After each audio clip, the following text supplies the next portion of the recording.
ఇది ప్రకృతి వల్ల జరిగింది కాదు, ఇది ప్రజల వల్ల జరిగిన తప్పిదం, ఇది మానవ తప్పిదం. ఈ మానవ తప్పిదాన్ని తెలిసో తెలియకనో, ఆనాడు పరిస్థితులు లేకనో ఈ తప్పిదాలకు పాల్పడడం వల్ల గొప్ప చరిత్ర కలిగిన హైదరాబాదు నగరమే కనుమరుగయ్యే పరిస్థితులు ఈనాడు దాపురించినాయి. దీనికి ఉదాహరణే ఢిల్లీ నగరం. ఢిల్లీ రాజకీయ కేంద్రం. ప్రధానమంత్రి, రాష్ట్రపతి, పార్లమెంటు భవనాల నుంచి సుప్రీంకోర్టు వరకు పెద్ద పెద్ద విద్యా సంస్థలు, పెద్ద పెద్ద విదేశీ పెట్టుబడులు వచ్చిన ఢిల్లీ నగరం ఈరోజు ఆ నగరం వెదజల్లుతున్న కాలుష్యం వల్ల ఈరోజు ఆ నగరంలో జనజీవనం స్తంభించింది. వాహనాలను ప్రభుత్వమే నిలిపేసింది, పాఠశాలలను ప్రభుత్వమే బంద్ పెడుతుంది, ప్రభుత్వ కార్యాలయాలనే ప్రభుత్వం సెలవులు ప్రకటిస్తుంది, పార్లమెంటు కూడా సెలవులు ప్రకటించవలసిన పరిస్థితి వచ్చింది.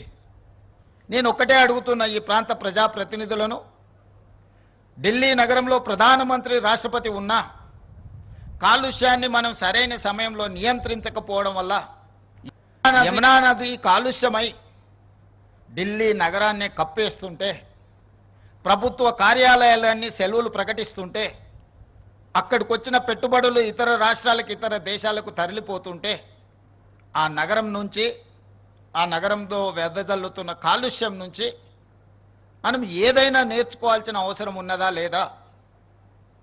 ఈరోజు తాత్కాలికమైన రాజకీయ ప్రయోజనాల కోసము, భవిష్యత్ తరాల కోసం చేస్తున్న అభివృద్ధి, నిలబెడుతున్న సంస్కృతిని అడ్డుకోవడము ఏ సంస్కృతికి ఇది తార్కణం అని చెప్పి నేను అడగదలుచుకున్నా. ఈనాడు ఈ మూసీ నదీ పరివాహక ప్రాంతంలో మూసీ నదిని ప్రక్షాళన చేయడం ద్వారా మూసీ నదీ పరివాహక ప్రాంతంలో మన విశ్వాసాలైన మనం ఆచరిస్తున్న హిందూ మతం కావచ్చు, ముస్లిం మతం కావచ్చు, క్రిస్టియన్ మతం కావచ్చు, లేదా సిక్కులు ఆచరిస్తున్న మత విశ్వాసాలు కావచ్చు, హైదరాబాద్ నగరం మత సామరస్యానికి ఒక వేదిక. ఈ మత సామరస్యానికి వేదికైన మూసా, ఈసా నదుల యొక్క పరివాహక ప్రాంతంలో మంచిరేవుల గ్రామంలో గండిపేట పరిధిలో ఈనాడు మచిలేశ్వర స్వామి, ఓంకారేశ్వర స్వామి ఈ రాష్ట్రంలో, ఈ దేశంలో అత్యధికంగా విశ్వసించే శివుడి భక్తులకు ఒక అద్భుతమైన ఆలయాన్ని ప్రాంతంలో నిర్మించాలి, 1400 సంవత్సరాల చరిత్రను పునరుద్ధరించాలి అని మొట్టమొదట గండిపేట ప్రాంతంలో మూసీ నది ప్రక్షాళనకు సంబంధించి ఈశ్వరుడి ఆశీర్వాదంతో ఈనాడు ఈ కార్యక్రమాన్ని మా ప్రభుత్వం చేపట్టింది. అన్ని అడ్డంకులను ఈశ్వరుడే తొలగిస్తాడని ఎవరైనా దీని మీద దుష్ప్రచారం చేసినా, దీనికి పెడార్థాలు అంటగట్టిన ఈ రాష్ట్ర ప్రభుత్వం శివతాండవం చేస్తుందని చెప్పి నేను ఈ వేదిక మీద నుంచి సవినయంగా నేను చెప్పదలుచుకున్నా. ముందుకి తరలిపోయిన తర్వాత అత్యధిక ముస్లిం జనాభా ఉండే చార్మినార్ ప్రాంతంలో మక్కా మసీద్ చరిత్రలోనే ఒక గొప్ప గుర్తింపు పొందింది. ఆ ప్రాంతంలో ఒక అద్భుతమైన మసీదును నిర్మించడం ద్వారా లక్షలాది మంది ముస్లిం మైనారిటీ సోదరుల యొక్క మత విశ్వాసాన్ని చురగొనే విధంగా, ప్రార్థనలు చేసుకునే విధంగా మూసీ నది పరివాహక ప్రాంతంలో ఒక అద్భుతమైన మసీదును కూడా మనం నిర్మించాలనుకుంటున్నాం. ఇంకా కొంచెం ముందుకు సాగితే సిక్ చావుని గౌలిగూడ ప్రాంతంలో మా సిక్ సోదరులు చాలామంది అక్కడ నివసిస్తారు. ఆ ప్రాంతానికి ఒక చరిత్ర ఉన్నది. అక్కడ ఒక గొప్ప స్వర్ణ దేవాలయం లాంటి సిక్ సోదరుల యొక్క విశ్వాసానికి ఒక మందిరాన్ని నిర్మించాలి ఈ మూసీ నది పరివాహక ప్రాంతంలో అని చెప్పి ఈనాడు మా ప్రభుత్వం భావిస్తుంది. అలా ముందుకెళ్ళిన తర్వాత ఉప్పల్ నాగోల్ ప్రాంతంలో ఒక అద్భుతమైన చర్చ్ను, మెదక్లో 100 సంవత్సరాల క్రితం, అంతకంటే ముందే కరువు వచ్చినప్పుడు ఒక అద్భుతమైన చర్చిని ఆ ప్రాంత ప్రజలకు జీవనోపాధి కల్పించడానికి, ఆకలి తీర్చడానికి ఆనాడు ఒక అద్భుతమైన చర్చ్ను నిర్మించడం జరిగింది. ఆ స్ఫూర్తితోటి ఉప్పల్ నాగోలు ప్రాంతంలో క్రిస్టియన్ సోదరుల కోసం కూడా ఒక అద్భుతమైన చర్చ్ను నిర్మించడం ద్వారా మూసా ఈసా నదులు వికారాబాద్ మచ్కుందా నదిలో మొదలై 240 కిలోమీటర్లు ప్రవహించి రంగారెడ్డి జిల్లా, హైదరాబాద్ జిల్లా, నల్గొండ జిల్లాలో వాడపల్లిలో కృష్ణా నదిలో కలవబోతుంది.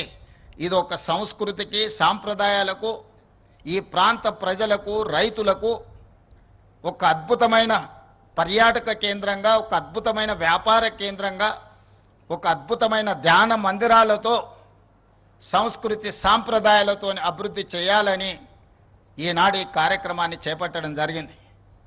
మీరు అనుకోవచ్చు, మరి మూసా ఈసా నదులు సంవత్సరం మొత్తం ప్రవహించవు కదా, వర్షాకాలంలోనే నీళ్ళు వస్తాయి.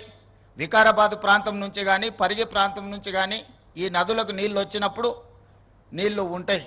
మరి మిగతా సమయంలో నదీ పరివాహక ప్రాంతంలో నీళ్లు ఎలా అని, దానికి పరిష్కారమే గోదావరి నదీ జలాలను 20 టీఎంసీలను తరలించి 8 నెలల క్రితమే పనులను చేపట్టడం జరిగింది. పనులు వేగంగా జరుగుతున్నాయి. 20 టీఎంసీ గోదావరి నదీ నీళ్లను హైదరాబాదు నగరానికి తరలించి తాగునీటి సమస్యను, పరిశ్రమల యొక్క నీటి అవసరాన్ని, అదేవిధంగా ఉస్మాన్ సాగర్, హిమాయత్ సాగర్లో 2.5 టీఎంసీల నీటిని విడిచి ఎప్పుడు మూసీ నదిలో నీళ్లు ప్రవహించే విధంగా ఈరోజు కార్యాచరణ చేపట్టి పనులు వేగంగా జరుగుతున్నాయి. ఈరోజు ఇది ప్రక్షాళన చేయాల్సిన అత్యవసరం. నిత్యావసర వస్తువుల కంటే కూడా ఇది అత్యవసరం. ఈ ప్రాంతంలో రంగారెడ్డి జిల్లాలో, హైదరాబాదు నగరంలో వెదజల్లుతున్న కాలుష్యం, పరిశ్రమల యొక్క కాలుష్యాన్ని, హైదరాబాదు నగరంలో ఉన్న డ్రైనేజ్ వ్యవస్థ మొత్తం దాదాపుగా 785 స్క్వేర్ కిలోమీటర్ల ప్రాంతంలో ప్రజలు నివసిస్తున్న, 1 కోటి మంది ప్రజలు నివసిస్తున్న, విసర్జిస్తున్న మలినాలు అన్నీ కూడా మూసీ నదిలో కలుస్తున్నాయి. ఇవే కాదు, ప్రమాదవశాత్తు మనుషులు చనిపోయినా, ప్రమాదవశాత్తు పశు సంపద చనిపోయినా, పశువుల కలేబరాలు, మనుషుల కలేబరాలు, పరిశ్రమల యొక్క కాలుష్యము, ఈ ప్రాంతం యొక్క డ్రైనేజ్ వ్యవస్థ మొత్తం మూసీ నదిలో కలవడం, ఈ మూసీ నది ప్రవహించి రంగారెడ్డి జిల్లాను దాటి నల్గొండ జిల్లాలో ఈరోజు శాసనసభ్యులు, భువనగిరి శాసనసభ్యులు అనిల్ మిత్రుడు ఇక్కడ ఉన్నాడు, బీర్ల ఐలయ్య అక్కడ ఉన్నాడు. ఆ నియోజకవర్గాల ప్రజల గోడు వింటే రాయి అయినా కరుగుతుంది. రాయి కంటే కఠిన హృదయులు ఎవడైనా ఉంటే మాత్రం వాళ్ళకు ఆ ప్రజల కష్టాలు తెలియవు. ఈ కాలుష్యం వల్ల ప్రాంతంలో వ్యవసాయంలో పండించిన పంటలు ఎవ్వరూ తినలేని పరిస్థితి వచ్చినాయి.